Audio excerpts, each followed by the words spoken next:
bersama saya Suci di Business Plan News. Selama beberapa menit ke depan, tentunya kami akan menemani Anda dengan sebuah berita yang akurat, faktual, dan tentunya news update.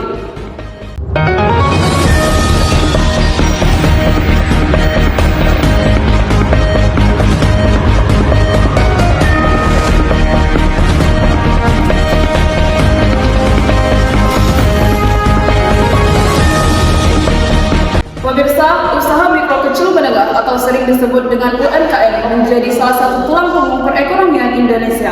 Menurut data pada tahun 2025, UMKM menyumbang sebesar 61,07%, yakni mencapai angka 8.573 triliun terhadap PDB nasional.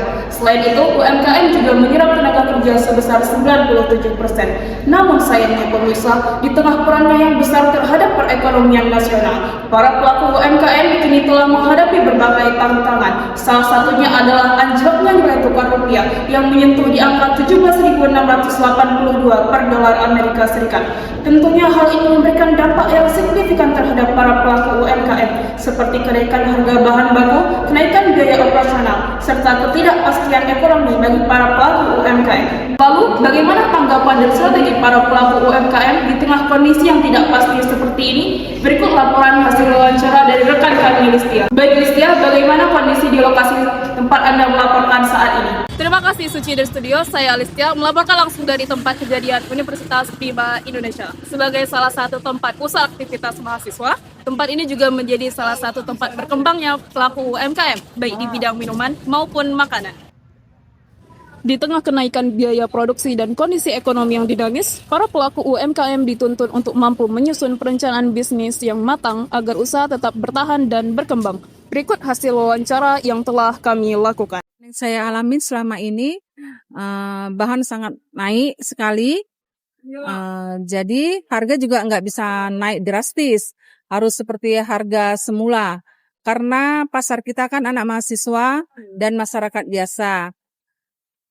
Tidak bisa kita naikkan seperti mall karena ada pajaknya, harus naik juga, nggak bisa begitu kita semena-mena menaikkan harga. Untuk saat ini strategi kami sebagai UMKM setiap hari kami tidak bisa menaikkan harga dan paling hanya bisa sedikit mengurangi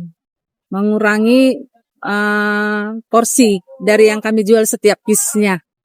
Kalau bisa ada subsidi ya, kami sebagai pelaku UMKM setiap hari dari Senin sampai Jumat ya, kalau ada subsidi kami terima dengan senang hati. Melemahnya nilai tukar rupiah dan kenaikan biaya impor turut berdampak pada para pelaku UMKM. Untuk menekan biaya produksi, sebagian pelaku usaha memilih menggunakan kemasan yang lebih sederhana, serta mencari alternatif bahan pendukung dengan harga yang lebih terjangkau, tentunya tanpa mengurangi kualitas utama produk yang dijual.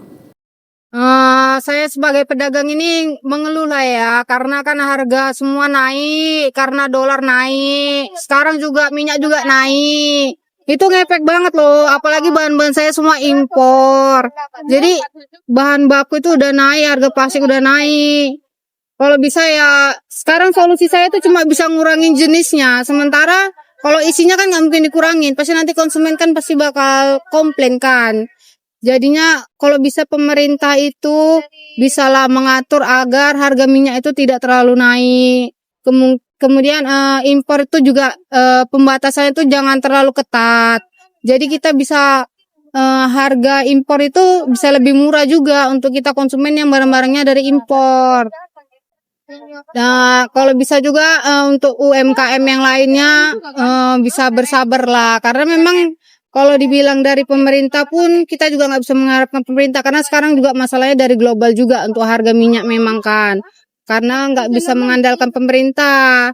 Tapi kalau bisa pun kita juga bisa beralih ke produk-produk dari Indonesia, biar bisa Indonesia juga maju dan nggak bergantung dari luar. Dari hasil wawancara yang telah dilakukan, dapat disimpulkan bahwa kenaikan harga bahan baku dan ketidakpastian ekonomi menjadi tantangan tersendiri bagi para pelaku UMKM. Meski demikian, melalui perencanaan bisnis yang baik dan strategi usaha yang adaptif, para pelaku UMKM tetap berupaya menjaga keberlangsungan usahanya. Saya Listia melaporkan dari depan kawasan Universitas Prima Indonesia. Baik, terima kasih Listia atas laporannya. Pemirsa, dari laporan tadi dapat kita ketahui bahwa perencanaan bisnis yang matang, pengelolaan uang yang baik, dan kemampuan beradaptasi terhadap perubahan ekonomi merupakan salah satu kunci untuk para pelaku UMKM bertahan di era saat ini. Pemirsa, berita tersebut sekaligus menutup percobaan kita pada hari ini. Saya Suci mengundurkan diri. Selamat siang, selamat beraktivitas kembali.